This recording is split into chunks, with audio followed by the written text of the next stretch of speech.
გამარჯობა. მოგესალმებით. ბრებო, მივესალმები ჩემს გამომწერებს.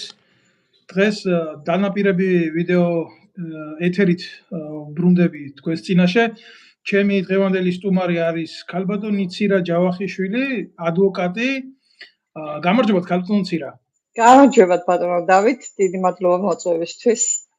ძალიან ბევრი მეკითხება საქართველოს დღემდე მისვამს შეკითხვას, აი ვის მივმართოთ ამ უსამართლო ქვეყანაში, სრულთა ქვეყანაში. ეს ჩემი სამშობლოა, რომლის გულისთვისაც მე ვიბრძოდი რუსების წინააღმდეგ, მაგრამ სამწუხაროდ უნდა ვაღიარო, რომ მე ვარ სრულთა ქვეყნელი.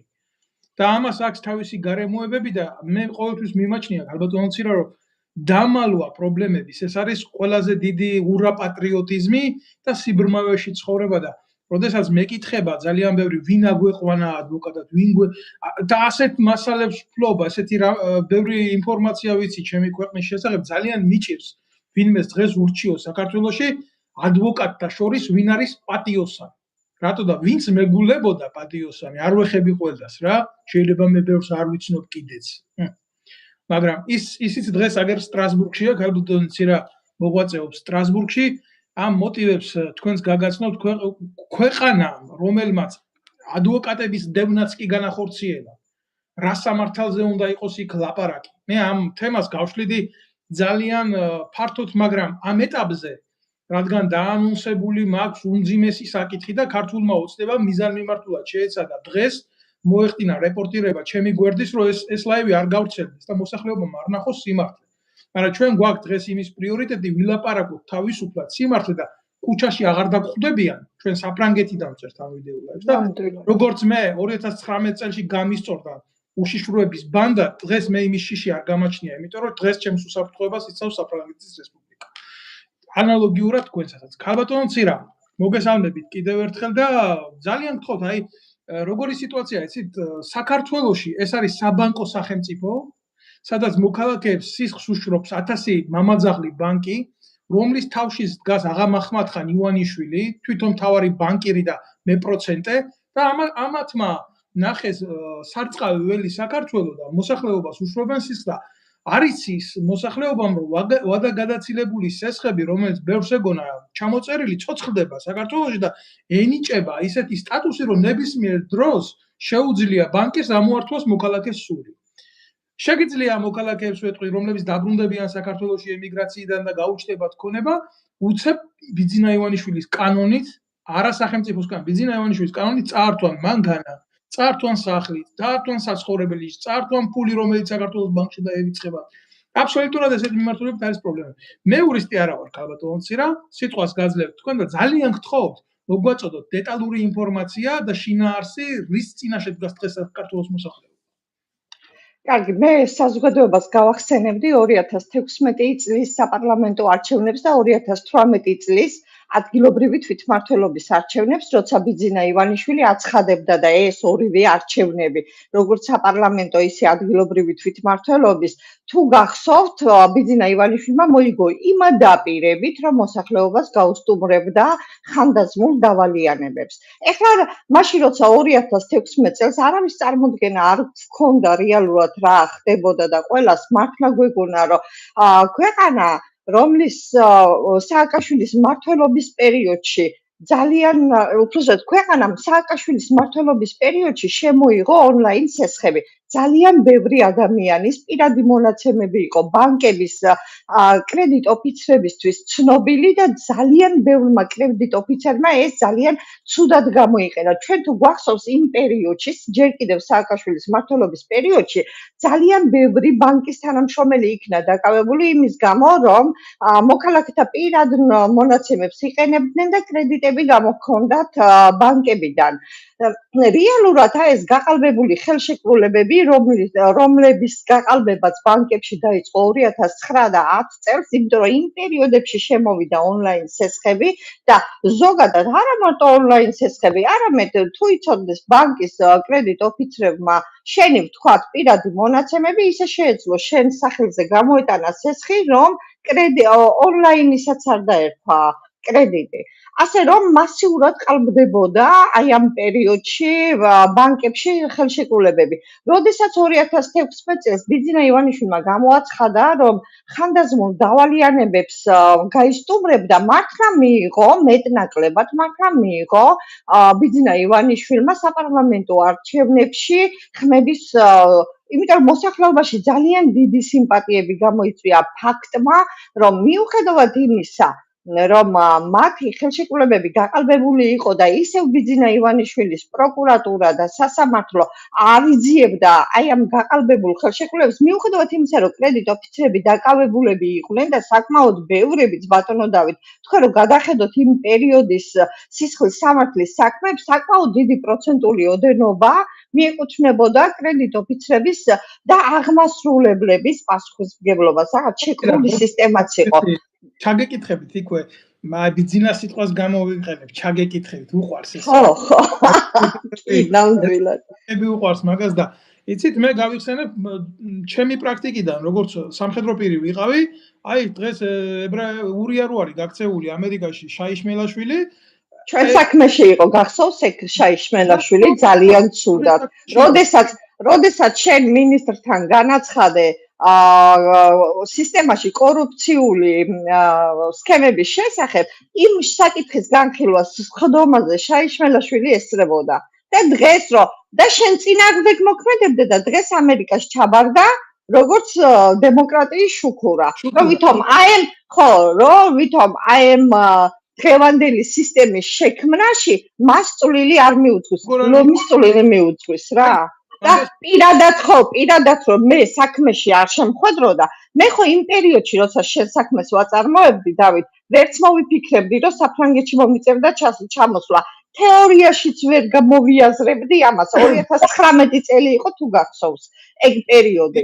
და მაშინ შაიშმელაშვილის გვარის შენ საქმეში შეხვედრა, ჩემთვის იქ ჩვეულებრივი ქოცების ერთ-ერთი ზონდერი იყო. ნაცებიდან გადმოსული, ან იმ სისტემის ერთ-ერთი ნაკოფი რა. შესაბამისად, დღეს რაო იქ რო არის ამერიკაში დემოკრატიის შუქურა. ახლა თქვენ გაგიკვირდებათ, მაგრამ ამისი მოწმეები ყავს, მაშინ, როდესაც ეს იყო შეერაღებულ ძალებში ერთ-ერთ ბაზას შტაბის უფროსობდა, მის ხელთ დაქვემდებარებული პირები, აი ამისი დავალებით ჯარისკაცებს მის პირადობის გამოყენებით იღებდნენ ონლაინ სესხებს.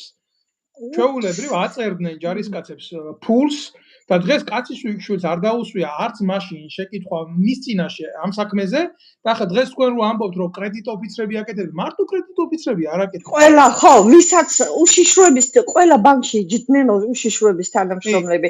ეს ssr კავშირიდან გადმოსული, ესე ვთქვათ, მავნე, ძალიან ცუდი პრაქტიკაა. და რატომ ეს უშიშროების თანამშრომლები ზიან ბანკებში რომ 10,000-ზე მეტი არ გადაივიწყოს, არ ვიცი რა საკონტროლებია, მაგრამ ფაქტი იმისა საქართველოში რომ უშიშროების თანამშრომლები ცალ-ცალი კალოშებით მოდიან ამ სისტემაში და მერე მილიარდელები მიდიან, ხო რომ აღარ იციან საწაიღონ ეს, აი აქედან არის, აი აქედან ჩანს. როგორ იღებდნენ ფულს, როგორ აყალბებდნენ.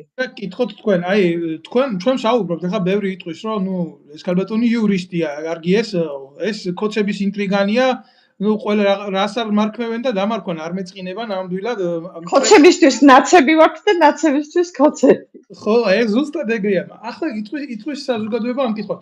თქვენ აი ქალბატონი რა პრაქტიკაში, როგორც პრაქტიკოს იურისტს და მოქმედ იურისტს გქონიათ შემთხვევა, როდესაც ან სახელმწიფოს, ან უშიშროების თანამშრომელს, ან ვინმეს აუღია ისეთი მოქალაქის სახელით ცესხი, რომელსაც საერთოდ არ ქონია ბანკში შეხება. აი, ზუსტად, სანამ აქ წამოვიდოდი, ესე იგი, როდესაც რაქნეს იცი ბიძინა ივანიშვილმა რაქნა, რომელიც თურმე რუსეთის ტერიტორიაზე დაკავებული იყო სწორედ აი ესეთი კაზინოებისგან და ბანკებისგან მოქალაქეებისგან ფულების ამოღებით.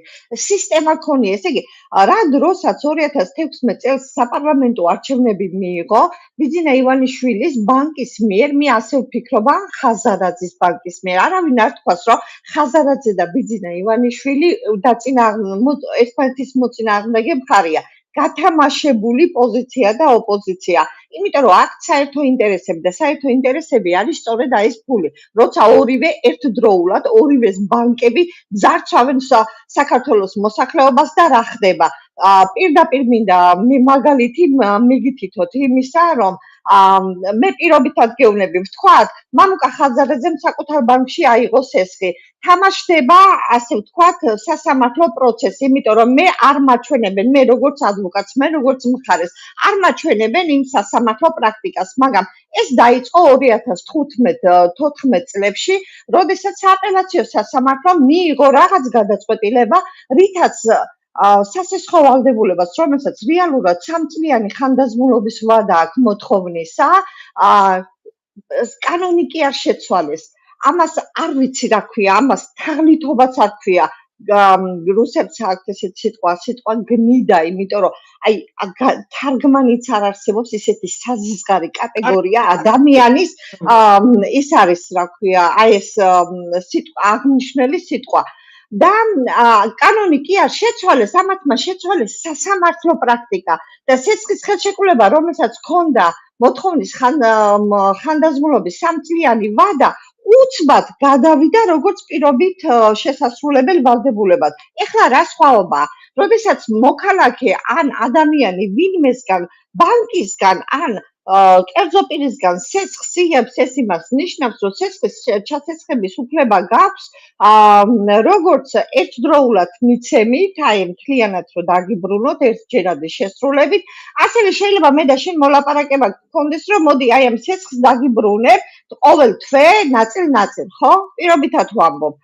მაგრამ როდესაც პირობით შესასრულ ვალდებულებაზე დგება ლაპარაკი, აი აქ ჯერ დგება გრაფიკი აუცილებლად და მერე უკვე აი ამ გრაფიკის გარშემო უნდა დაიწყო გადახდა. ესე იგი სხვაობა არის ის, რომ სესხის დროს გრაფიკი არის უბრალოდ დანართი და ეს დანართი შეიძლება არც არსებობდეს და თუ 3 წლიანი ვადა გავიდა, ეს იმას ნიშნავს, რომ მოთხოვნა არის ხანდაზმული, შენ აღარ გაქვს უფლება მოითხოვო როგორც ძირი, არ გაქვს უფლება მოითხოვო სარგებელი, არ გაქვს უფლება მოითხოვო პროცენტი და პირგასამტეხლო. მაგრამ როდესაც პირობით შესასრულებელი ვალდებულებებზე დგება, ხო, აი პირობითად მე ვარ მეღვინე და მე რომ შენგან ვისესხებ ფული, ჩვენ გრაფიკი შევადგინეთ და აი ამ გრაფიკის გარშემო უნდა გადავიხადოთ, ესე გადამწყვეტი მნიშვნელობა აქვს გრაფიკს და აი ამ გრაფიკის მიხედვით უნდა გადავიხადო სესხი. ეს დანართი კი არ არის, ეს არის ძირითადად მოვიდა ყურძენი. всё, მე ვიწყებ გადახდას. ესე იგი, რაღაც პირობაზეა დამყარებული ჩვენი მორიგება და აი ამ პირობის დადგენის შემდეგ მერე უკვე გრაფიკი შედის ძალაში და მე ვიწყებ სესხის გადახდას. და ივანიშვილმა რა ქნა? აი ეს სასესხო ხელშეკრულება დანიშნულება შეუცვალა, არა კანონის 129 მუხლი გვაქვს. არა კანონის ცვლილებით, არამედ სასამართლო გადაწყვეტილების ცვლილებით და თუ 2015 წლამდე მე სასამართლო პროცესებს ისე ვიგებდი დავით ხანდაზმულ დავალიანებების გარშემო, რომ სასამართლოშიც არ მივდიოდი, იმდენად უმნიშვნელო საქმე იყო, რომ თუ 3 წლის განმავლობაში მოვალე მხარეს, თუნდაც ბანკთან გრაფიკი დადგენილი წესით გადახდა არ ქონდა, всё, ის სესხი იყო ხანდაზმული. სასამართლოები ამას არ აკმაყოფილებდნენ, ეს იყო სასამართლო პრაქტიკა. მაგრამ ამ სასამართლო პრაქტიკის გვერდით ასევე იყო პირობით შესასრულებელი ვალდებულებები, რაც სასესხო ვალდებულებები, რაც იმას ნიშნავს, რომ სასამართლო პრაქტიკა ორივე ერთად პარალელურად მიმდინარეობდა. უცბად სასამართლოებმა დაიწყეს 2018 წელს, როცა ეს გათამაშებული პროცესი გასაჩივრდა აპელაციით, გასაჩივრდა კასაციით და როცა 2018 წელს უზენაესმა სასამართლომ ძალაში დატოვა 2015 წლის გადაწყვეტილება, აი აქედან უკვე დაიწყო მასიურად მოქალაქეთა ხანდაზმული დავალიანებების ამოღება და მათ შორის ჩემი მე ბინაც წამართვეს, მანქანაც წამართვეს, სულ ყველაფერი თუ კი რამე გამოჩნდა და მთელ საქართველოს მოსახლეობას ესეილის. მე მაგრამ ეს გარდა ჩემი საკუთარი პრაქტიკისა, მე რო ადვოკატს ესეთი რაღაცა გამიბედეს, შენ წარმოდგენა თუ გაქვს, რას უზავებ ჩვეულებრივ მოქალაქეებს. მოქალაქეებს, რომელსაც წარმოდგენა არ აქვს, რომ ვიღაცას მათ სახელზე აქვთ ბანკიდან გამოტანილი სესხი და ძალიან ხშირ შემთხვევებში აი ეს სესხის იმაში, ხელშეკრულებაში, განსაკუთრებით ონლაინში, შეიძლება სქესი იყოს. აი შეიძლება დავით ნემსაძეს სქესად ეწეროს, რომ ხარ ქალი. და IP ხო, არა, მე პირობითად ვამბობ, როცა ხელშეკრულება ყალბდება, იქ უკვე აღარ სიჩკას და იმას აღნიშნავს, აღარ აქცევდნენ ყურადღებას, ოღონდ ფული მიეღოთ და თანხმობა მიეღოთ, რომ ონლაინ ცეცხლზე თანხმობა განეცხადებინა სისტემას. ამიტომ იმას აღარ ქონდა მნიშვნელობა, იქ რა აღნიშნა იყო. ამიტომ მოდიოდა ესე რომ ზოგან ქალის მაგივრად კაცი ეწერა, კაცის მაგივრად ქალი ეწერა. ზოგან სახელი იყო შეცდომით, ზოგან რაც მთავარია, IP მისამართები, არასოდეს IP მისამართები, რაც მე მინახია, იმ საქმეებში არ ემთხვეოდა. ესე იგი, მოქალაქეებს მისდიოდათ დაუსწრებელი გადაწყვეტილება, რომლებსაც სასამართლო იღებდნენ მათ გარეშე. აი ისე ყოველ დილას, ესე იგი 2018 წლის შემდეგ 3.600.000 მოსახლეობა ვართ, ხო, ქართველები მეტი არც ავართ. ამ 3.600.000 გამოაკლე არასრულწლოვანთა ნაწილი, ну, ჩავთვალოთ რომ მილიონი. დანარჩენი 2 მილიონი რაღაც 600.000-ზე სასამართლოებში დგას რიგები. ყოველ დილაც, აბსოლუტურად ყოველ დილაც 200 სარჩელი ისე შედის, დღემდე შედის ბანკების სარჩელები სასამართლოში, როგორც არაფერი, იმიტომ რომ სისტემა უნდა გაიაროს აი ამ გაყალბებულმა ცეცხლებმა. ის ბანკის სარჩელები შედის სასამართლოში, მიდის იმ მისამართზე, იმ IP მისამართზე, რომელზეც მოპასუხე მხარეს წარმოდგენა არ აქვს და გადაწყვეტილება მერე ვითომ ქვეყნდება და ამის შემდეგ შედის კანონიერ ძალაში და შენთან მოდის უკვე აღმასრულებელი და გეუბნება, რომ შენ 2009-2010 წელს აიღეს ცეცხლი და თუ 600 ლარი აიღეს ცეცხლი, შენ ეხლა დღეს უნდა გადაიხადო 6,600. ამ პრაქტიკაში ესეთი საქმეები კი. მე სკესი და ისე იყო აღებული. კი, მე პრაქტიკაში კი არა, მე იმ სარჩელის მონაცემებიც მაქვს. მე იმ მოპასუხე, აი სარჩელი, ბანკის შეტანილი სარჩელი, იმიტომ რომ ჩემი დაქალის შვილს მიუვიდა ასეთი გადაწყვეტილება, ის პირველი შემთხვევა, როცა ვნახე, მე დანარჩენი არ შემინახია იმ პერიოდში. რავი, არ ჩავთვალე საჭიროდ, მაგრამ ეს ერთი ეგზემპლარი, მაგალითად, სადაც ბიჭს ეწერა, რომ ვითომ გოგო იყო და ამ ბავშვს წარმოდგენა არ ქონდა იმ მისამართზე, რომელი IP ვითომ საიდანაც აიღო კრედიტი და ეს დაუსწრებელი გადაწყვეტილება გაგზავნილია იმ IP მისამართზე, რომელზეც აი ამ ბავშვს წარმოდგენა არ აქვს, სად იყო და წელი არის? ბატონო? რომელი წელი არის ეს? 2009. 2009 ხო. პერიოდია. კი, სააკაშვილის მმართველობის პერიოდი იყო, რასაც ივანიშვილი გადასარევად იყენებს. ვითომ იმაში არიან, რა ქვია, ოპოზიცია, სინამდვილეში ერთი და იგივე ინტერესი აქვს, იმიტომ რომ სააკაშვილის დროს სააკაშვილსაც ჰქონდა თავისი ბანკები, ხო? და ეხლა ივანიშვილსაც აქვს თავისი ბანკები, ასე რომ როცა ფულს ეხება საკითხი, იქ პოზიცია და ოპოზიცია არ არსებობს, იქ არსებობს საერთო ინტერესები. შესაბამისად, დღეს როცა ხდება აი ამ ხანდაზმული დავალიანებების ამოღება, სასამართლო გადაწყვეტილებები იგზავნება იმ IP მისამართებზე, რომელიც გაყალბებულია რეალურად და უკვე როცა აღმასრულებელთან მიდის საქმე, აღმასრულებელი პირადი ნომრის მიხედვით დღეის მონაცემებით, სადაც ცხოვრობენ ეს მოქალაქეები, იქ პოულობენ. თუ აღმოჩნდა ისე, რომ მოქალაქე ვერ იპოვეს, იმიტომ რომ თქვა დატოვებული აქვს საქართველო და წასულები არიან, რა ხდება, იცი? სასამართლო გადაწყვეტილებას აქვს 10 წლიანი მოქმედების ვადა. ეს არის მაქსიმალური ხანდაზმულობის ვადა და აღმასრულებელს და სასრულებო სისტემას ეს გადაწყვეტილება უდევს მანამდე, სანამ არ ჩამოვა ეს მოქალაქე საქართველოში. რა დროსაც ჩამოვა და ანგარიშს გახსნის რომელიმე ბანკში, დაერიცხება თანხები და იქიდან დაეწყება თანხების ჩამოვა. იქ გამოჩნდება ეს სასამართლო გადაწყვეტილებები. ეხლა როდესაც საკონსტიტუციო სასამართლომ ჩანიშნა ჩემ საქმეზე, იმიტომ რომ მე ეს გასაჩივრებული მქონდა საკონსტიტუციო სასამართლოში და საქართველოს საკონსტიტუციო სასამართლომ სხვათა შორის მე მინდა ვთქვა, აი განა იმიტომ რომ არც ნაცი ვარ, არც კოცი, შენ მაინც მიცნობ, ხო, არასოდეს არც ერთი არ მყოფილვარ. ოცნებას იმიტომ მივეცი ხმა 2012 წელს, რომ პირობა იყო ასეთი, რომ სამართლიანობას აღადგენდა. სხვა მიზეზი ოცნებასთან არ მქონია მე, რომ მე მათთვის ხმა მიმეცა. იმდენად არ გვინდოდა ჩვენ ნაციონალური მოძრაობა და იმდენად თავზე ხელაღებული ხელისუფლება იყო, რომ რასაც დღევანდელი მათი ტელევიზიები მანავენ, ხალხმა მოატყუებით მისცა ხმა ქართულ ოცნებას.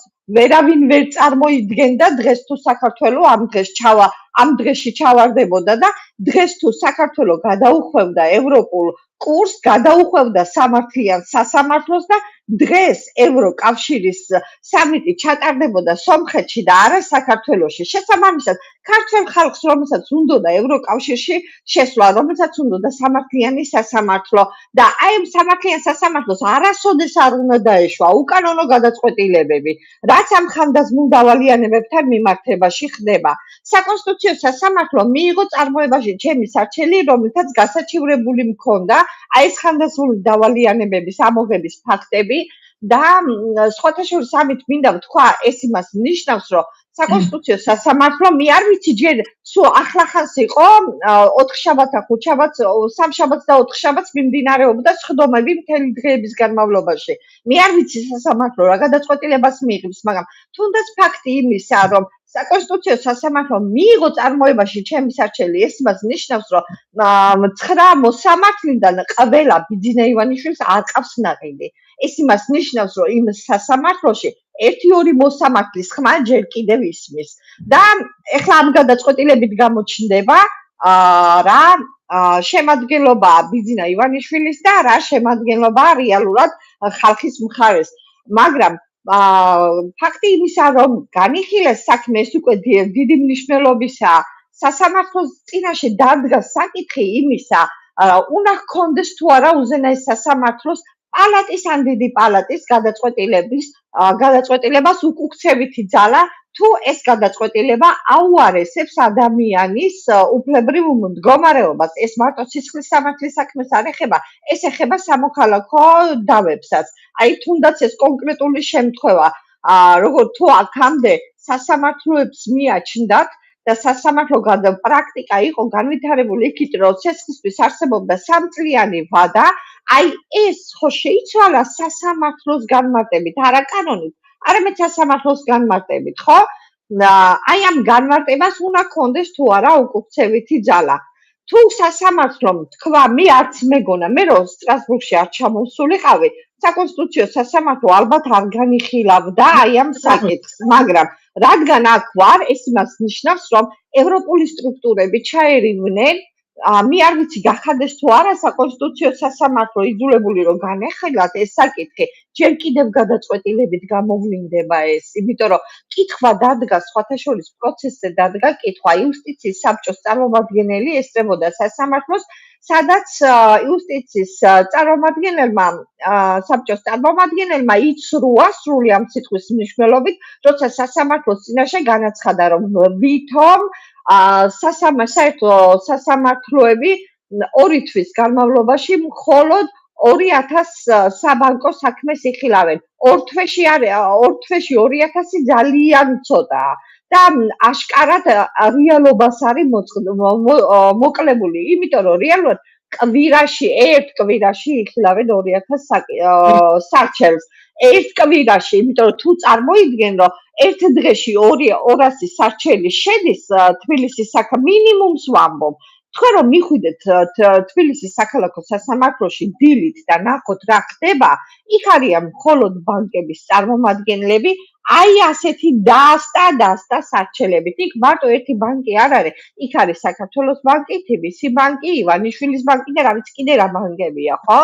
ერთი ამავდროულად ჩაგერთვებით, იცით, ეს ძალიან მნიშვნელოვანი საკითხია. თქვენ იურისტი ხართ და მძიმე იურიდიული ტერმინოლოგიით საუბრობთ, მაგრამ მიუხედავად აი ესეთი შეუვალი ლოგიკის და ტერმინოლოგიის მიღმა, საქართველოს მოსახლეობას კისერზე აწვევს ტოტალური ფართომასშტაბიანი ემიგრაციის პრობლემა. და ეს გამოწვეულია ზუსტად იქედან, როდესაც სახელმწიფო მოქალაქეს ართმევს უფლებას, ცხოვრების უფლებას ართმევს, პირდაპირ მნიშვნელოვნად ვიტყვი, ართმევს სოციალური არსებობის უფლებას და გამომდინარე აქედან ართმევს სიცოცხლის უფლებას საკუთარ მიწაზე. თქვენი დღევანდელი საუბრით ეს ძალიან მნიშვნელოვანია, იმიტომ რომ ბევრი ლაპარაკობს იმის შესახებ. ამას ეკონომიკური გენოციდი ქვია. აუცილებელი არ არის ადამიანს დაადგე იარაღით, აყარო თავის ადგილას და აიძულო რომ გადაასახლო. არანაკლებ მნიშვნელოვანია, როცა საკუთარი ხელისუფლება ან თუნდაც გარეშე ძალები აიძულებდეს კონკრეტული ქვეყნის მოსახლეობას პირველადი პროდუქტებზე მაღალი ფასების გამო, წამლებზე მაღალი ფასების გამო, ასეთი გაყალბებული ხელშეკრულების ისევ მოსახლეობა, მაღალი ჯარიმები, მაღალი უბრალოდ არარსებული სოციალური დახმარება, იქ სადაც ბავშვები სიმჭირობენ, იქ სადაც სოციალურად დაუცველი მოსახლეობისათვის დახმარებას იპარავენ. ბატონო? წამალი არ არის პატარა ბავშვებისთვის სიცოცხლის უფლება რო იყოს გარანტირებული მათი. მე ახლა თქვენ რასაც ლაპარაკობთ, მარაზმატიკია რაც ხდება იქ რუსთაველზე. კი, ამას უნდა კომპლექსური შეჯამება და მე მივიჩნევ რომ რადგან თქვენ ლაპარაკობთ ამას, ეს კიდე ერთი მოწმობა უნდა გახდეს საქართველოს საზოგადოების წინაშე, იმიტომ რომ ჩვენს წინაშე არის ადვოკატი, ეს ვიღაც არ არის რა. არ არის უშიშროების ადვოკატი, მე არ მინდა ახლა თქვენს წინაშე ვილაპარაკო და ბევრმა თქვას რომ აიცი რა უალიბოდ ლაპარაკობს. მაგრამ ჩვენ ვართ ისეთი დროის შვილები, სადაც ციფრულად გახდა თქვენი კოლეგების ბევრის და თქვენ რომელი საზოგადოების წევრიც ახართ. მე გულისხმობ ადვოკატთა კავშირი თუ რაც აქვს, იქ არ ვიცი. ასოციაცია, კი. რამე რომ თქვა ბატონო დავით, გამოხტება ვიღაცა რა ქვია ზაქარეიშვილივით ვიღაცა ერთხელ უკვე მიჩივლა. ხო და ყოველთვის როცა რამე არ მოსწონთ, ვიღაცა ადვოკატს იპოვიან და ისინი მიჩივიან ადვოკატთა ასოციაციას, შეაქვთ საჩივრები და მოკლედ ერთ სიტყვით ვერ გვაგდებენ. ახლა ეს ადვოკატი იყო ეს ზაქარეიშვილი. ახლა მინდა ამ თემებს გავყვე, მაგრამ ახლა ქართული ოცნების წევრია და მე კიდე მათი ანასხლეტების წევრი იყო და კი ესეთი ბევრი შეიძლება მოუნახო, მაგრამ ამათ რა გონიათ, იცით? ადვოკატს მორალი არ უნდა კონდეს. დღეს შეუძლია იყოს პროკურორი, ხვალ შეუძლია იყოს მოსამართლე, ზე შეუძლია იყოს ადვოკატი. რამდენად გამართლებულია სისტემა, სადაც პოლიციაში, პროკურატურაში, თუნდაც სასამართლოში, ან და უშიშროებაში, მაშინ როცა იქაურ თანამშრომლებს აწერინებენ ხელწერილს იმას თაობაზე, რომ უნდა ითანამშრომლოს, აუცილებლად უნდა ითანამშრომლონ, როცა რაღაცა ისიც გაიგებენ, მათი თანამშრომლობა უშიშროებასთან ეს არის სავალდებულო.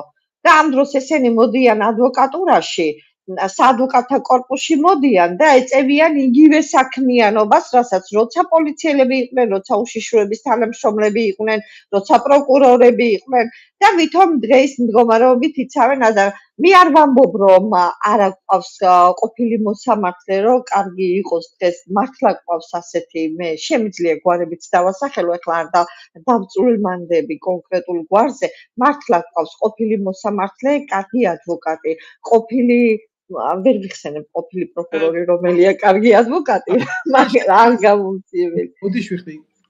მაგრამ ეს ვალდებულება აქვს. კარგი ადვოკატი, კარგი ექიმი, კარგი ჟურნალისტი, მაგრამ პრობლემა რა არის, იცით?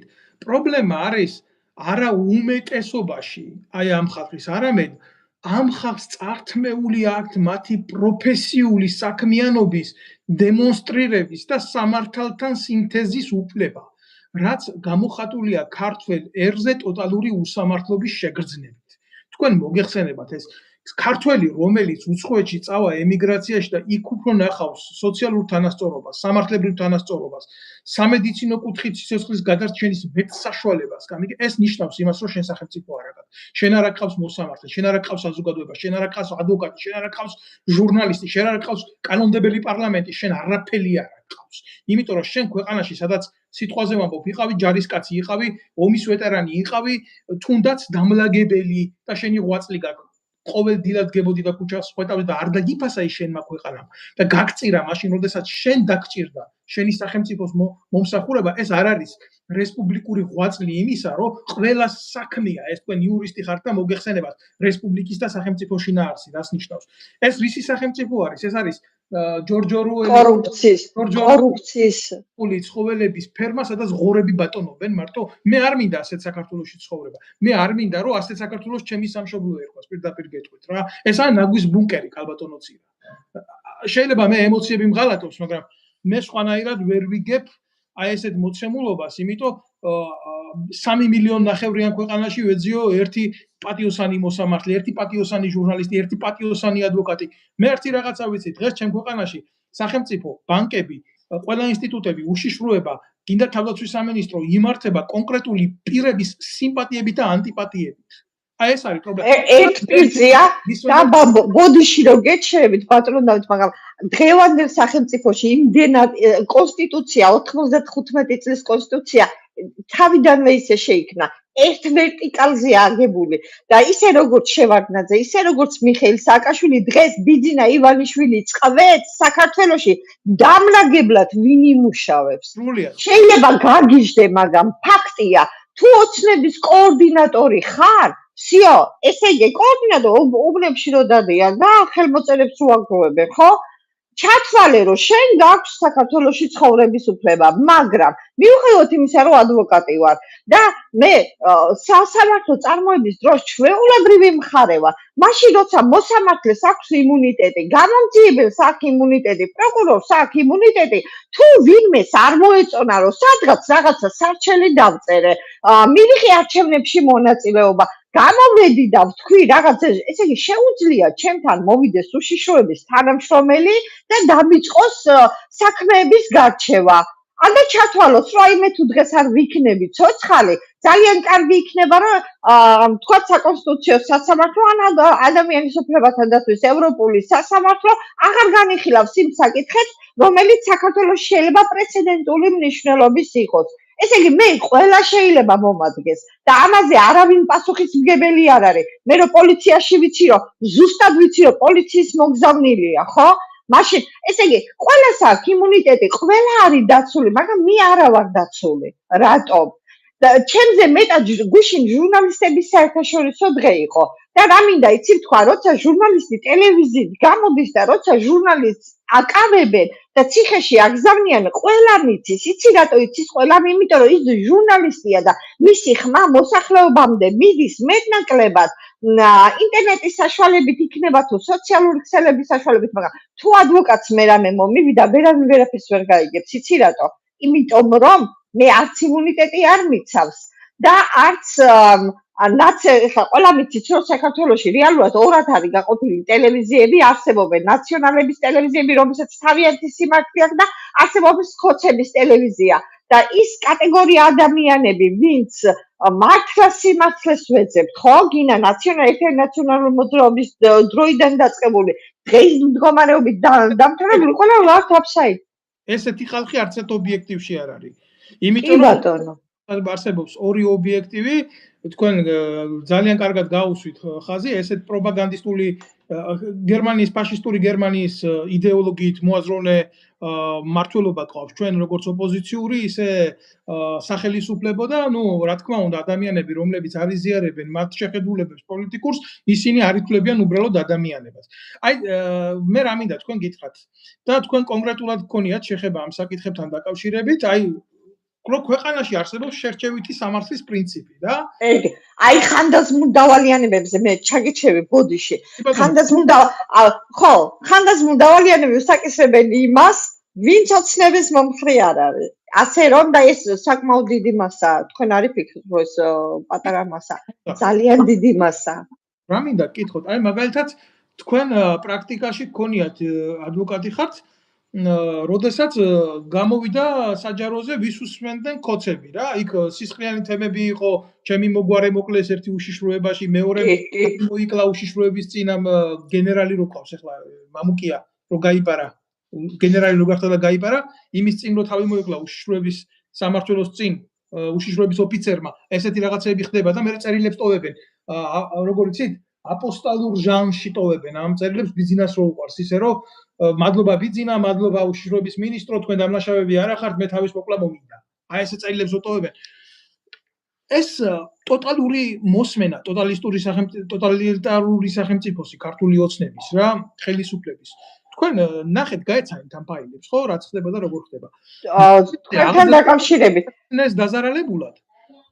ესე იგი, რა ხდება, იცი? აი მაგალითად მე მისმენდნენ. კარგად იცით ამის შესახებ. ფაილებში ხარ. ფაილებში ვარ და მიუხედავად იმისა, რომ თქვენ მიმართეთ პროკურატურას, მე დღემდე დაზარალებულად არა ვარ ცნობილი, იმიტომ რომ მე ვარ საფრანგეთის მიერ აღიარებული პოლიტიკური დევნილი და დღეს კოცების სისტემას მე არ მოვწოდე. საქმეც მაგაშია, რომ მარტო თქვენ კი არა, ჩემი დაცვის ქვეშ 4 პირი იყავით, ვისაც უსმენდნენ. შენ, დავით ნემსაძე, მახაზ მაჩალიკაშვილი, იყო სანდრო ბრეგაძე და იყო კიდევ ერთი ქალბატონი. მაგრამ იმ ქალბატონთან მიმართებაში მოგვიანებით სასამართლოს განჩინება მიიღეს.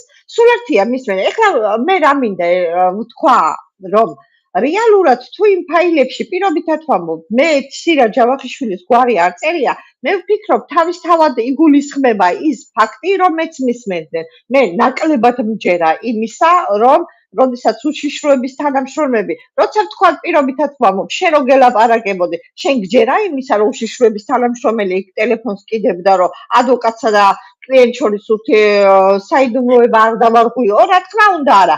იგივე ხდება მაჩალიკაშვილზე, იგივე ხდება სანდრო ბრეგაძეზე, რომელიც ძალიან ფრთხილი იყო ყოველთვის მიმოწერის დროსაც და საუბრის დროსაც, მაგრამ ყველაზე ის მნიშვნელოვანი რა მინდა გითხრა, ხო ადვოკატი ვარ და არ მაქვს იმუნიტეტი. მე ძალიან ხშირად მინახია, როცა ჩემ კომპიუტერში შემოდიოდნენ დავით და აუცილებელი არ არის ტელეფონზე მისმენდე, ან როცა ვერ აკონტროლებ ადამიანს, უყურებდი, თქვათ, ჩემს კომპიუტერის ეკრანს, როგორ მოძრაობდა სტუპორი, როგორ იხსნებოდა ფაილები. კი, ვთიშავდი. კომპიუტერს რო ვთიშავდი და არ ვაძლევდი საშუალებას, რომ გადაეწერათ პირობითად ფაილები, რა ხდებოდა თუ იცი? სახში რო ვბრუნდებოდი, სიგარეტის ნამწვავი მხვდებოდა სახში. ეს იმას ნიშნავდა, თან არც კი მერიდებოდნენ. ეს იცი რას ნიშნავდა? მე სიგარეტს აღარ ვეწევი, კარგა ხანია, წლებია უკვე, რავი, 10 წელია, მეტი შეიძლება. ეს იცი რას ნიშნავს? როცა სახში შედიხარ და სიგარეტის ნამწვავია, ეს ნიშნავს იმას, რომ შენ სახში იყვნენ და გადაკეკეს და ნახეს რაც უნდათ, რაც აინტერესებდა. დასამალი არაფერი არ მაქვს რეალურად.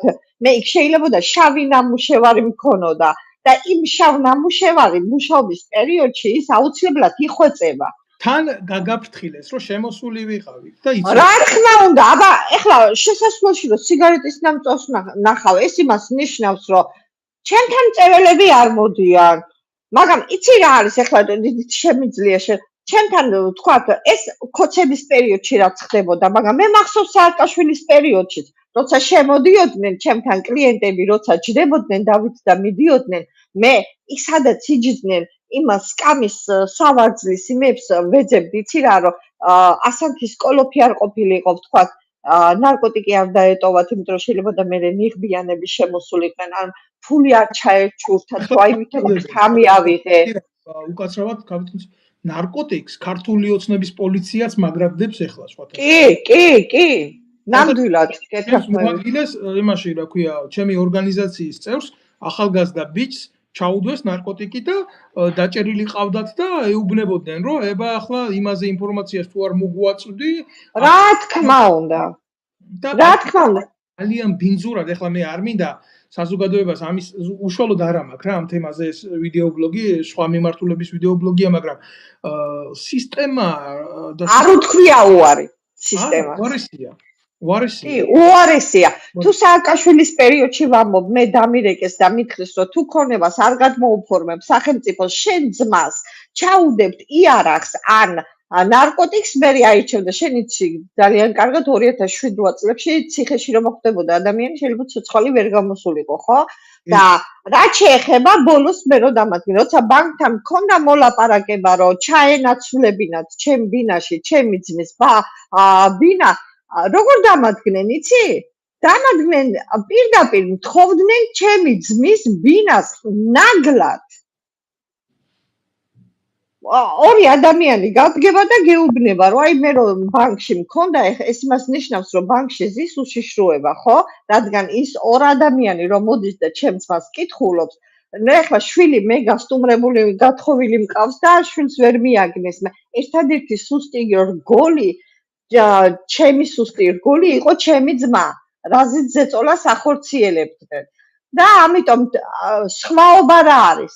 სხვაობა არის ის, რომ იმ პერიოდში იყო სააკაშვილი, ამ პერიოდში არის ივანიშვილი. სხვაობა დავით არაფერი არ არის. ეხლა კი თუ სააკაშვილმა მართლა რეალურად რა ვთქვათ, კარგად დაიწყო, ხო, სახელმწიფო შექმნა. კარგად დაიწყო და შეგვპირდა ხალხს, რომ მოდი ჩვენ შევიყვანთ საქართველოს ევროკავშირში. ჩვენ გვექნება სამართლიანი სასამართლო. დაიწყო სასამართლო რეფორმა.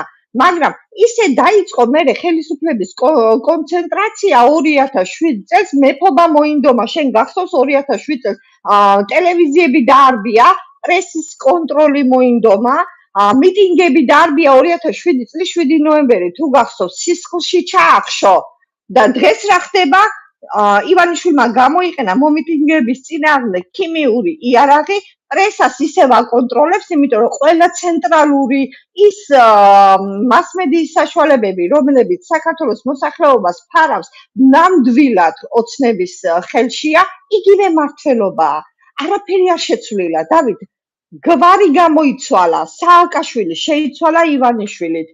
გამოაცხადეს კოჰაბიტაცია და ყველაფერი სისტემა, როგორც მაშინ ატერორებდნენ მოსახლეობას, როგორც მაშინ ძაცვავდნენ, როგორც ზუსტად იგივე ხდება. ესე იგი, სააკაშვილმა გადაუხვია კურსს და მოსახლეობა იმ დონემდე მიიყვანა, რომ უცბად შექმნილ პარტიას მოსახლეობა იმ დონეზე აღარ უნდოდა სააკაშვილი, იმიტომ რომ ხალხს ქუჩაში ხოცავდა, სახლებში უვარდებოდა და ხოცავდა, მიტინგებს არბევდა, პრესას აკონტროლებდა.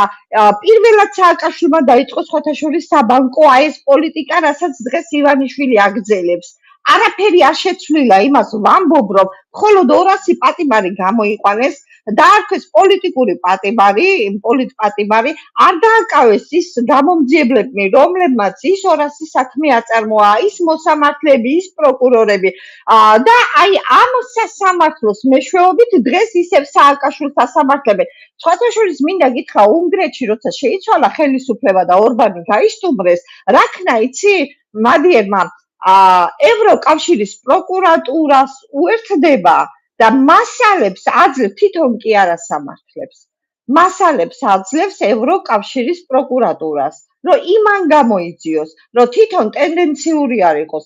და აქ სააკაშვილი პიჯაკის კაცი, რომელმაც სისხლში ჩაახშო უამრავჯერ 2007 წელს, 2011 წლის 26 მაისს სისხლში ახშობდა მიტინგებს და რომელზეც უამრავი საერთაშორისო ორგანიზაციების დასკვნები არსებობს იმის თაობაზე, თუ რა პოლიტიკას ეწეოდა, თვითონ ასამართლებს პიჯაკის ღილების გულისთვის. სირცხვი იცი რატო? იმიტომ რომ ყოველ არჩევნებში მოსახლეობას უძახოს. თუ მე არ მომეცით ხმა, აგერ მოვა სააკაშვილი. და ამისთვის ინახავს. სულ და ხალხს მოსახლეობას 14 წლის მანძილზე არჩევანის გაკეთება უწევს ცუდსა და უარეს შორის. ცირა, მოდი ერთი კიდე რამინდა ამ ყველაფერთან დაკავშირებით ვკითხოთ თქვენ. მხოლოდ სახეები. ფაქტიურად ხელისუფლების ჩანაცვლება რომ მოხდა, აი რძეს რო სოფელში ერბოქონს მოხდიან თავზე, მხოლოდ წავიდნენ ის პერსონები, მათი პროპაგანდისტული ბოლომდე ვერ ვიტყვი. აი მაგალითად ნინო გიორგობიანი, ვინც ყავდათ გვერდით მისმული, ცალკე ღარიბაშვილთან, ცნობილი ნაცი იყო. ძალიან ცნობილი ნაცი იყო, შექმნილი იყო ნაციონალური მოძრაობის დროს. რა იყო? ჩვეულებრივ აგრძელებდა მოღვაწეობას ბიძინა ივანიშვილის აგერ უშიშროების სამინისტროში, მერე სამთავრობო უწყებებში, მინისტრთა კაბინეტში და ასე შემდეგ. ეს რას ნიშნავს? არაფერს არ ვლაპარაკობ იმ სახეებზე, რომელსაც საზოგადოება ფაქტიურად არ იცნობდა, გესმით? ეს არის უშიშროების ქვემინისტრები, მინისტრის მოადგილეები, შემსრულებლები, ვინ აქვს დღეს უშიშროების მინისტრი? ვინ იყო 2 დღის წინ შინაგან საქმეთა მინისტრი? ეგრეთ წოდებული სოდის მაღალჩინოსანი გეკა თუ გეკუნები რო ქვია სახელი, ხო? არაფერი არ შეცვლილა. ტოტალურად არაფერი არ შეცვლილა, მათემატიკაში სწორი ფორმულებადი განსაზღვრება, შესაკრებთა გადაადგილება არ იცვლებაო და რა ვიცი, ხა, როდესაც ტოტალური უსამართლობის დროს თქვენ თქვით სწორი პოზიცია არის, თუ არის კრიმინალი მომხდარი, თუ უნდა ვინმეს კონდეს ევროპული დონის მაღალი საზოგადო გამჭირვალობა, უნდა გადასცეს. რატო არ გადასცეს სააკაშვილის საქმე ჰააგის სასამართლოს? რატო არ გადასცეს სააკაშვილის საქმეები თუნდაც ევროსასამართლოს? ტოტალურად ეხლა თვითონ მიუჯდებიან გვერდით სააკაშვილს. აბსოლუტურად მჯერა, იმიტომ რომ საქართველოში ისეთი დანაშაულებია ჩადენილი. ჩვენ ხო ვიცით ეს. მე და თქვენ მაინც ვიცით. აი მაგალითად ფაილებში რო კითხულობ, რომ მამის წინაშე ქუთაისის ციხეზე გააუპატიურეს შვილი მერხზე დაბული სააკაშვილის დროს. ეს არის თუ არა კაცობრიობის წინაშე ჩადენილი დანაშაული, ქალბატონო ცირა? თან მასიურად იყო ბატონო დავით ეს იცი? ის კი არა რომ ერთი და ორი შემთხვევა იყო, თქვენ ეს ერთი იცით, მაგრამ მე რამდენი ვიცი, რაც 2004 წლიდან 2011 წლის ჩათვლით ხდებოდა, კატასტროფები ხდებოდა. სასამართლოები განაჩენების წერას როგორ ახდენენ, იცი, კოპი-პასტით. ეხლაც იგივე ხდება. კოპი-პასტით ზოგჯერ ბრალდებულის გვარი იყო შეცდომით, ზოგჯერ მოსამართლის გვარი იყო შეცდომით და მე ასწორებდნენ ეს არაფრად არ მიიჩნეოდა. და ზუსტად ეხლა ხდება ეგეთი რაღაცები. ეხლა მით უმეტეს ტროტუარის საქმეებზე და იმის რომ გაბევრდა და უკვე კოპი-პასტებით დაიწყეს მოსახლეობის დაკავება და ციხეები ისევ ივსება. ჩვენ აქ ვგებულობთ მხოლოდ იმიტომ რომ ერთ-ერთ ნაციონალური მოძრაობის ტელევიზიებს არ აქვს დაფარვა სრული საქართველოს მასშტაბით, ამიტომ ჩვენ მთლიანად ყველა ის სახელები და გვარები არ ვიცით, ვინც პოლიტიკური პატიმრები არიან. ჩვეულებრივად შედიან ისე როგორც სააკაშვილის დროს იყო გადავსებული, მაგრამ იქ დასაჯდომიც არ იყო. აი, ეხლაც იგივეა, ივსება ციხეები, ზუსტად იგივე. მე მინდა აქედან მივმართო სრულად საქართველოს ემიგრაციას. ვისაც გააჩნია იმის ილუზია, რომ საქართველოში აი სიტუაცია შეიცვლება, არაფერი არ შეიცვლება, ჩემო კარგო, მე ვარ უკვე საკმაო პერიოდი წლებია უკვე ემიგრაციაში ვცხოვრობ და მე არა ვარ ჩვეულებრივი ხასიათის ემიგრანტი, მე ვარ პოლიტიკური შინაარსის ემიგრანტი და ვარ საკმაოდ გაცნობიერებული ადამიანი პოლიტიკურად, რაც ჩემ ქვეყანაში ხდება, გინდა სოციალურად და მე ვიცი, რომ თქვენი ადგილი საქართველოში დასაბრუნებლად გათვლილი არ არის. მე ძალიან კარგად ვიცი, მიუხედავად იმისა, რომ მე არაერთი ევროპული ენა ვიცი და შემიძლია არ მქონია იმის პრობლემა რა. კომუნიკაცია დამემყარებია თავის დროზე ინტეგრაცია მომემხდინა ამ ევროპულ საზოგადოებაში, მე ვიცი ქართველები რა რთულ გზას გადიან. თუნდაც უცხო ქვეყნებში რა მნიშვნელობა აქვს იმას ევროკავშირის ქვეყნები იქნება თუ არ იქნება ევროკავშირის ქვეყნები. შენ რო ადამიანი მოშორდები შენ დედის კალთას, შენ დედა სამშობლოს, შენ დედა მიწას და ხარ სხვის ქვეყანაში, რომელიც ენაც კი არ იცი თავიდან, სანამ ელემენტარულს გაიგებ, მე ვიცი ქართველი რასაც გრძნობს და ქართველს რომელსაც ხმაც კი არ მოეღება და საბუთითაც კი არ ცხოვრობს უცხო მიწაზე. და მიუხედავად ამისა, მაინც ჩერდება აქ, იმიტომ მოსიარულე გვამს მაინც უფრო მეტი უფლება აქვს ვიდრე მის სამშობლოში. არ არის განსაზღვრული. თქვენ გეუბნებათ საგარეო საქმეთა სამინისტრო რა, თქვენს წინაშე პასუხისმგებლობას იცით, როდის ცნობ, როდესაც მოკუდებით ხის კუბოში ჩაგაგდებენ, აი მაშინ გეტყვიან, რომ გადაუხდით იმ ფულს, რომ ჩამოვათრიოთ საქართველოში და მიწაში ჩავაგდოთ. სხვანაირად არ ცნობენ თქვენს წინაშე ესენი ვალდებულებს, არანაირს. თქვენ იმედი მოგექნებათ, თქვენ წაგართვეს ხმის მიცემის უფლებაც გქონდა და ის კანონით შემოაქვთ. როგორ არის ახლა ქალბატონო ცირა? ემიგრანტს არა აქვს, ხო უკვე ხმის მიცემა? აღარ აქვს, არა და იმას ვფიქრობ ეხლა, რომ სხვათა შორის კი, ვფიქრობ, რომ როცა მოვა რაღაცა, რომ გადაწყდება საკითხები, ხო, რაღაცა პრობლემები მაქვს ადამიანის უფლებათა დაცვის ევროპულ სასამართლოში, აქ ჯერ საქმე მსავარ მოსარჩენი. და მე ვფიქრობ, რომ მე შევიტან ერთ-ერთი შეიძლება ერთადერთი მოსარჩელე ვიყო, ვინც აქედან მოვითხოვთ ხმის მიცემის უფლებას. საქართველოში სახალხო დამცველი მკვდარია, არც ცოცხლებში არ შედის და არც მკვდრებში და მე ძალიან მესიამოვნება თუ ვიღაცა ჩემი სახელით სახალხო დამცველის აპარატთან მიიტანს ვენოქს და დააწერს წინადადებას იმისა, რომ ნათელში იყოს საქართველოსთვის სახალხო დამცველის აპარატის არსებობა. იმიტომ რომ ფორმალურ ხასიათს ატარებს. ამიტომ ვაპირებ, რომ მივმართო საქართველოს საკონსტიტუციო სასამართლოს აი ამ კანონის, მაგრამ მე იმედი არ მაქვს, რომ საქართველოს საკონსტიტუციო სასამართლო ჩემს არჩევს განიხილავს 2021 წელს, შეტანილი ჩემი სარჩელი განიხილა 2026 წელს. როცა უკვე მე აქ ჩამოვედი, იმიტომ რომ ვიყავი სასო წარკვეთილი, იმიტომ რომ მე სამართლიანი სასამართლოს უფლება დავკარგე საქართველოში, ჩამოვედი ადამიანის უფლებათა დაცვის ევროპულ სასამართლოში, მქონდა გასაჩივრებული ეს ყველაფერი, რაც იქ მქონდა და ამიტომ მე ამ სისტემის უფრო დიდი იმედი მაქვს, ვიდრე იმას, რომ სხვათა შორის მინდა გითხრა, ძალიან გამიკვირდა, რომ საქართველოს საკონსტიტუციო სასამართლომ ჩანიშნა სხდომა და რომ განიხილეს. მე არ ვიცი რა, კიდევ ერთხელ ვამბობ, მე არ ვიცი სასამართლო რა გადაწყვეტილებას მიიღებს. არ არის გამორიცხული გააკეთოს განმარტება, რომ უზენაეს სასამართლოს გადაწყვეტილებებს რომელსაც აქვს პრედუციული მნიშვნელობა, უკუქცევითი ძალა არ ქონდეს.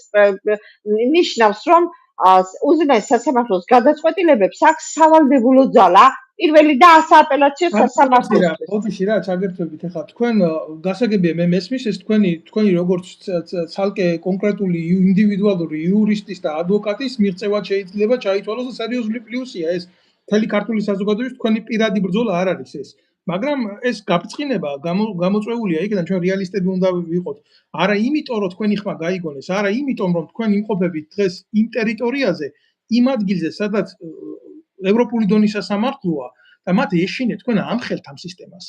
თქვენ ამხელთ ბიძინა ივანიშვილის წინააღმდეგ მიმდინარე სანქციებს, რომ მას მთელი ქონება საფრანგეთში აქვს. ის საფრანგეთის მოქალაქე არის. აი ესეთი დამოკიდებულებით შეიძლება და ეს ქმნის სამართლებრივ საფუძველს იმისა, რომ მაგას შეიძლება მოქალაქეობა ჩამოართვან საერთოდ.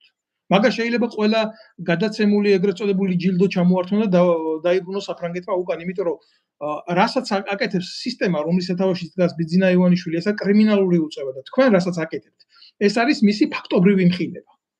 და ბევრ სფეროში მხოლოდ სასამართლოში არა. რომელიც თქვენ თქვით, მე ვფიქრობ, რომ ალბათ ეს ტვირთი იქნება თქვენთვის, მაგრამ ეს აუცილებელი ტვირთია, რომ იზიდოთ. თითოეული ემიგრანტი გვერდში დაგიდგებით ჩვენც და ამ გამოსვლას ჩემსას ათასები თუ 10,000-ები არა, ათასები მაინც უყურებენ და უყურებს ძალიან ბევრი. მიუხედავად ამათი ბარიერებისა, რომ შეზღუდონ, უამრავი ადამიანი გავაკეთებთ ხელმოწერას ამ საკითხთან დაკავშირებით, რომ დაიწყოს საერთაშორისო გამოძიება, იმიტომ რომ ქართველ ერს წაგვართვეს ჩვენი კონსტიტუციური უფლება ჩვენს მიწაზე. ეს არ არის ბიძინა ივანიშვილის საკუთრება, ეს არ არის მისი პირადი ბეღელი, ეს არის მისი პირადი ფარდული, რაღაცა გააკეთოს, როგორც მას უნდა. ან ეს დაწეროს ხორები რო წერენ ორუელის ფერმაში რა, ყველა კანონი ყველასთვის ერთია, მაგრამ ღორები განსაკუთრებით მაღლადგანან ყველა კანონზე. არ არის ეს ასე. ჩვენ საქართველოს მოქალაქეები ვართ. ჩვენს გვაქვს უფლება ავირჩიოთ ის ხელისუფლება, რომელსაც ვთქვით ჩვენ პოლიტიკური ნიშნით რომ უნდა ყავდეს საქართველოს და ჩვენ ვართ ემიგრანტები და ჩვენ ჯერ არ გარდაუცვლელი ვართ. და ჩვენი ხმის წართმევის უფლებას ჩვენ არავის არ მივცემთ, თორე ჩვენ ძალიან კარგად ვიცით, სადაც არის მაგათი საელჩოები. და ჩვენ ძალიან კარგად ვიცით, როგორ უნდა გავავრცელოთ პეტიცია და როგორ უნდა მოვითხოვოთ მაგათი ქონებების ჩამორთმევა. და მაგათი ქონებების გადაცემა ქართულ სათვისტომოებზე 1000 ბავშვი რო გარეთ ყრია უცხო სახელმწიფოებში სხვა სახელმწიფოების იმედით რო სამედიცინო დახმარებას მიიღებს ისინი უნდა იყოს ბიძინა ივანიშვილის სახლებში შესახლებულები და იქ უნდა ათევდნენ ღამეს აი ეს იქნება სამართლიანი მადლობ თქვენ მე ერთი პატარა ის მინდა ჩართვა გავაკეთო დღეს ერევანში ხორვატიის თუ არ ვცდები პრემიერ-მინისტრმა ესეთი განმარტება გააკეთა. ჯერა რომ როდესაც საქართველოს მთავრობა და საქართველოს ხალხი გადაწყვეტს, რომ ევროპული გზა მათი მომავლის კაფიო ამბიციაა და როცა საქართველო მოინდომებს შემოbrunებას, მაშინ პროცესი განახლდებაო. მე რა მინდა ვთქვა? ქართულ ხალხს ძალიან დიდი ხანია უნდა ევროკავშირის წევრი სახელმწიფო რო გახდეს. იმისათვის რომ ეს სურვილი ძალიან დიდი ქონდა, მან წლების განმავლობაში ითმინა სისხლიანი სააკაშვილის რეჟიმი. საქართველოს ხალხმა წლების განმავლობაში ითმენს აი ყველაზე მე შემიძლია ვთქვა რომ კაცობრიობის ისტორიაში ყველაზე კორუფციულ ხელისუფლებას რასაც ბიძინა ივანიშვილის ხელისუფლება ქვია. გარდა იმისა რომ სისხლიანია ძალიან კორუფციის დონე არის უმაღლეს დონეზე ასული და ჩვენ ამას ქართული ხალხი ვითმენთ, იმიტომ რომ ჩვენ გვინდა სამართლიანი სასამართლო. ჩვენ გვინდა ის სოციალური მოწყობა, რომელიც ევროკავშირში პოულობთ თითოეული ჩვენთაგანი, ხო? მაგრამ ფაქტი იმისა, რომ ჩვენ მოსახლეობას გვინდა ეს, მაგრამ ჩვენი მოსახლეობის ნება არ შეესაბამება ჩვენი მთავრობის ნებას, როგორც ხორვატიის პრემიერ-მინისტრი ამბობს, რომ ჯერ მთავრობას უნდა უნდოდეს და მერე ხალხს. არ არის ესე, იმიტომ რომ ჩვენი ნებას ჩვენი მთავრობა არ გამოხატავს და ის ფაქტი, რომ ჩვენმა მთავრობამ გადაუხვია ჩვენ ნებას და ის რომ არჩევნები მიითვისა და დღეს არალეგიტიმური ხელისუფლება გვყავს საქართველოს, მარტო იმიტომ კი არ გინდება რომ ყველა საერთაშორისო ორგანიზაციამ საქართველოში მოქმედი ხელისუფლება არალეგიტიმურად აღიარა, არამედ მაგ გასაჩივრებული საქართველოს საპრეზიდენტო არჩევნებიც, რითაც დასტურდება, კიდევ ერთხელ დასტურდება იმისა, როგორ ყალბდება არჩევნები, როგორ შეიძლება პარლამენტში დადო 119 დეპუტატი, უღირსი ადამიანი, 119 უღირსი ის ადამიანი მილიონერების ჯოგი რო არის ხო პარლამენტში, როგორ შეიძლება 119 ადამიანი დადო პარლამენტში და როგორ შეიძლება ერთი უღირსი ადამიანი დადო საქართველოს პრეზიდენტად, დადო იმიტომ ვამბობ, რომ ყველა კანონი დაარღვია ქართულმა ცნებამ, როცა პრეზიდენტის თანამდებობაზე დადო ყაველაშვილი. ამიტომ როცა მე ამას ვასაჩივრებ, ხო, აქ ადამიანის უფლებათა დაცვის ევროპულ სასამართლოში, როცა აქედან გამომდივართ მე და შენ და ვებძვით იქ სისტემას, იმიტომ რომ ჩვენ არ მოგწონს ეს სისტემა, ჩვენ აქედან ვცდილობთ იქ გამოვასწოროთ სიტუაცია. იმიტომ ჩვენ ის ფუფუნება, რაც მე და შენ გვაქვს აქ დღეს, ხო, ძალიან ბევრ ქართველს არ აქვს, რატო იცი ჩვენ აქ ვერ დაგვიჭერენ. იქ ქართველებს დაიჭერენ, ვინც გამოდიან, ვინც ტროტუარზე დგას, იმას დაიჭერენ. მოდის გიხდი რა, მე საქართველოში ყოფნის დროსაც არ დამჯდარვარ ტროტუარზე და არ ყოფილვარ ჩუმად იმედით, რომ შეიძლება ის ფუფუნება არ მქონოდა, რომ ვიღაცას არ დავეჭირე.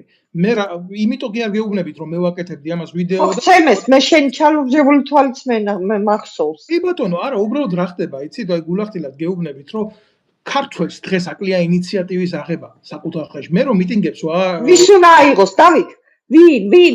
რო აიღოს ინიციატივა, ვინ უნდა მოვიდეს? ნაციონალური მოძრაობა არ იქნება ეს. ვამბობ რა, აი სისტემა, იზორიას სისტემამ, რომელმაც 2000 ვეტერანი გამოყარა უწყებიდან მიტინგს რო ვაანონსებდი 200 კაცი არ მოდიოდა რა, შიშისგან და ცოტა არ იყოს რა, სამარცხვინოც არის რა.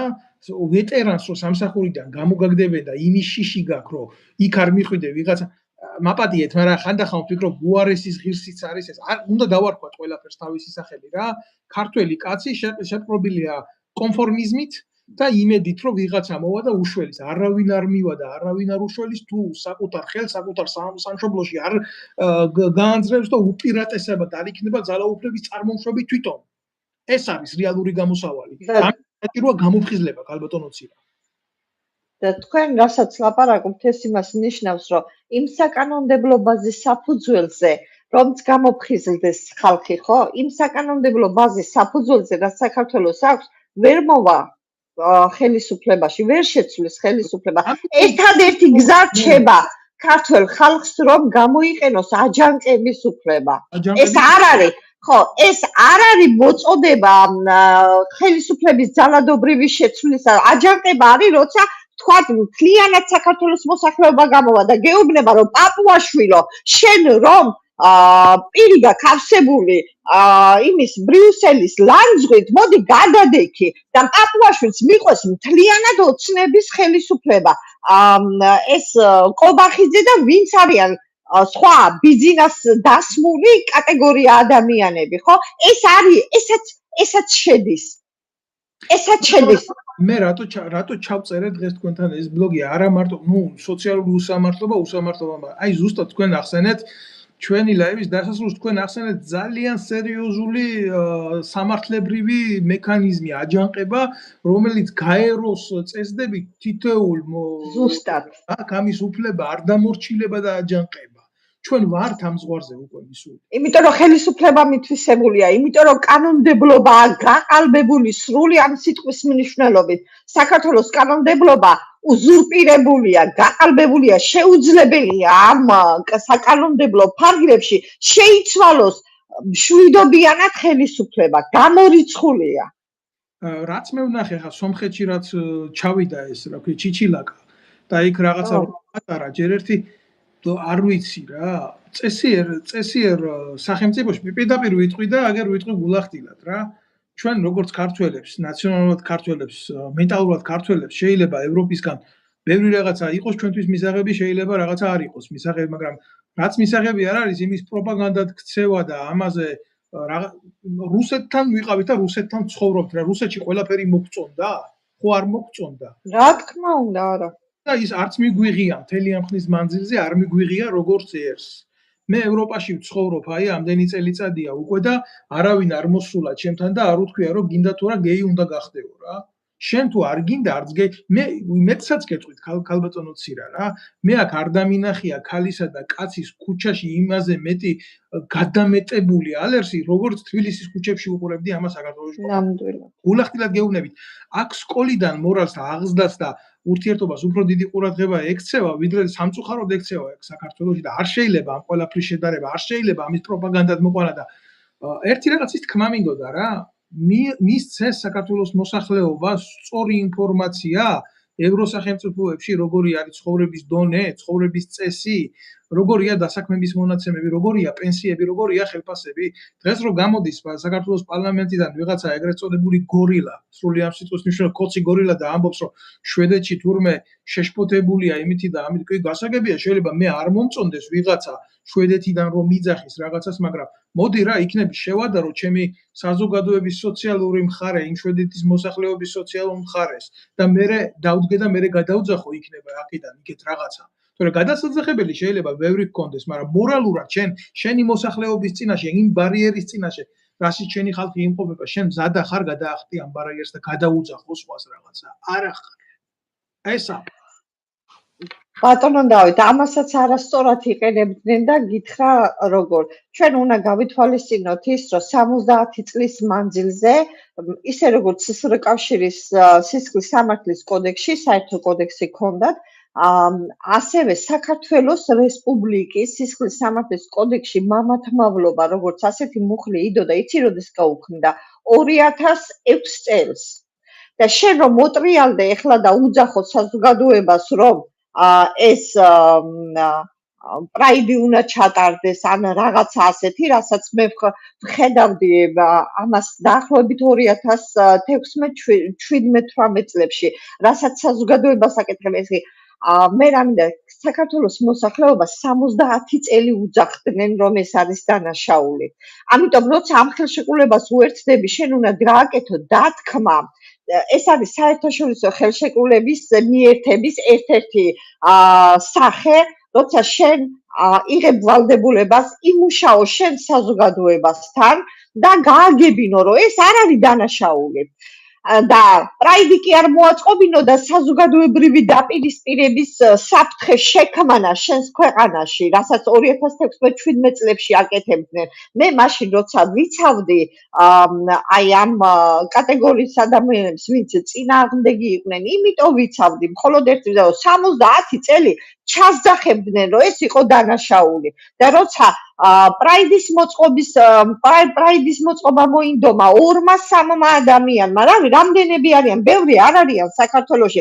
რატომ არ უნდა გქონდეთ რაღაცა უფლება, მაგრამ ეს იმას არ ნიშნავს, რომ დღეს რო აგიტაცია ტარდება, რომ არიქა კაცებს ათხოვებენ და ამიტომ არ გვინდა ევროკავშირში, ხო უნდა აუხსნა რეალურად თავიდანვე არასწორი მიდგომა იყო, ესე იგი, თავიდანვე უნდა დაწყებულიყო დისკუსია, რომ ეს არ არის დანაშაული. ამის გულისთვის ტყუილად იჯდნენ ადამიანები ციხეში.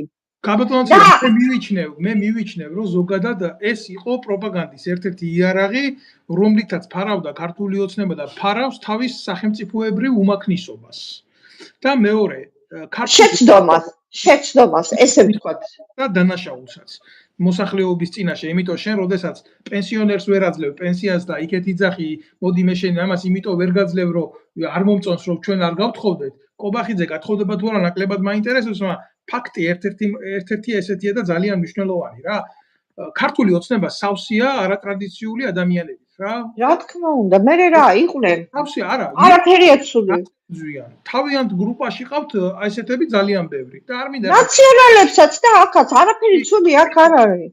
მე რა გულისხმობ კიდე იცი? ზოგადად თვითონ ერში ყველამ კარგად იცის ჭაბუკიანი ცნობილი ბალერონი რომ იყო მამათმავალი, მაგრამ არასოდეს იმას ტრიბუნა არ გამოუყენებია იმისთვის საბჭოთა კავშირის ეპოქაში ცხოვრობდა, სადაც დანაშაული იყო ეს სხვათა შორის. და თაწმინდაზე ყავს. თაწმინდაზე ყავს დასაფლავებული. თაწმინდაზე ილიასთან იქ ტერიტორიაზე და იცით რა არის? მთავარი არის ის, არა შინაგანად შენ რა მორალს ატარებ, არამედ საზოგადოებას რას აწვდი შენ და ჭაბუკიანი აწვდიდა მაღალ ხელოვნებას და ინტელექტს და მორალს და რას აწვდის კობახიძე? პირდაპირ ვიტყვი გულახდილად რა. ჭაბუკიანი თუ მამათმავალი იყო კობახიძე და ბიძინა ივანიშვილი ნამდვილად პიდარასტები არიან უკაცრავად თქვენთან რომ ამბობ ამას ქალბატონთან, მაგრამ სათქმელი იყო ეს ნამდვილად რა. და ვიღაცის პირადი ცხოვრება არ უნდა გახდეს ჩვენთვის სიბრმავის რაღაცა ნიშანი.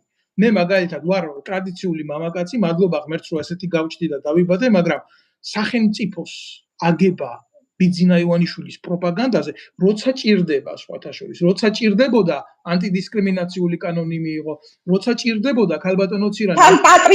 თან პატრიარქმა უთხრა, არ მიიღო, მაგრამ მაინც მიიღო. 2017-ში მოხდა, მაგიტომ მოხდა დაპირისპირება 17 მაისს თუ გახსოვს. როცა ჭირდებოდა ცადა ნარკოტიკის ლეგალიზაციაც, მარიხუანა გირჩი ქვეყანაში. და უნდა გავიგოთ ჩემო კარგებო რომ ბიძინა ივანიშვილისთვის არ არსებობს მორალი, არსებობს უბრალოდ პოლიტიკური ბერკეტები და მექანიზმები, რითიც შეუძლია მის ამოცანებს მიაღწიოს. და ეს არის უკვე საბრძოლო ხელოვნებაში, ამას ქვია ოპერატიული ხელოვნების ტაქტიკა.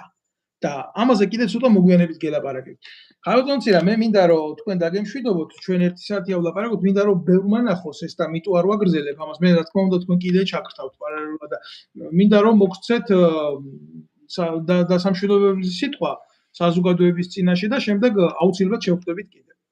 მე ვფიქრობ რომ საინტერესო საუბარი გქონდა და მე ვფიქრობ რომ საჭიროა გამოიწეროს არხი და თავიანთი მოსაზრება დააფიქსიროს საქართველოს იმ მოსახლეობამ, ვინც ამას უყურებს და საინტერესოა გავიგოთ აი ამ იმ პოსტის ქვევით, აი ამ არხის ქვევით საქართველოს მოსახლეობის რა ნაწილი როგორ ფიქრობს, გააკეთონ კომენტარები, ჩვენ აზრზე არიან? იმიტომ რომ მე ამას იმიტომ ვამბობ, რომ ეს არის YouTube-ის არხი და იქ არავინ ლაიქს დასვავს თუ არ დასვავს, ვერავინ ვერ გაიგებს. სამსახურიდან არ გაანთავისუფლებენ. ამიტომ ამ არხმა ძალიან დიდი პოპულარობა უნდა მოიპოვონ, რომ საქართველოში ტელევიზია ორ ნაწილად არის გაყოფილი, ნაციონალების ტელევიზია და ქართული ოცნების ტელევიზია. ამიტომ უნდა შეიქმნას ის არხი, რომელიც დამოუკიდებლად ისეთი ადამიანების კატეგორიას, რომელიც მხოლოდ სიმართლეს ემსახურება და მე ვფიქრობ, რომ შენი არხი აკმაყოფილებს ამ კრიტერიუმებს. ამიტომ ვთხოვ საზოგადოებას, რომ გამოიწეროს ეს არხი და წარმატებებს გისურვებთ. მადლობა ბატონო დავით, ჩართვისთვის წარმატებებს გისურვებთ. ეს არხი არ არის ჩემი პირადი არხი, ეს ეკუთვნის საზოგადოებრივი ცნობიერების განვითარებას, ქართველებს ეკუთვნის, ნებისმიერ უდანაშაულოდ დაჩაგრულ ადამიანს ეკუთვნის და იმ შემთხვევაში თუ ნებისმიერს გაუჩნდება სურვილი, რომ მისი სიტყვა იქნა საზოგადოების ფართო მასებამდე მისული, მე ნებისმიერ დროს მივცემ ამ საშუალებას ყველას. არ არის ჩემი ტელევიზია, არც ქოცების და არც ნაცების, ეს არის ჩვენი ტელევიზია, ეს ყველას საშუალება რომ ეს გავაკეთოთ. გმადლობთ თქვენ ქალბატონო ცირა, მე თქვენ არ გემშვიდობებით მიზანმიმართულად, იმიტომ რომ მთელი ამ ხნის განმავლობაში კვალიფიციური ადვოკატის და იურისტის შეფასება აკლდა ამ ჩემს სივრცეს, აკლდა საზოგადოებას და თქვენი წყალობით ეს შესაძლებლობა მოგვეცა.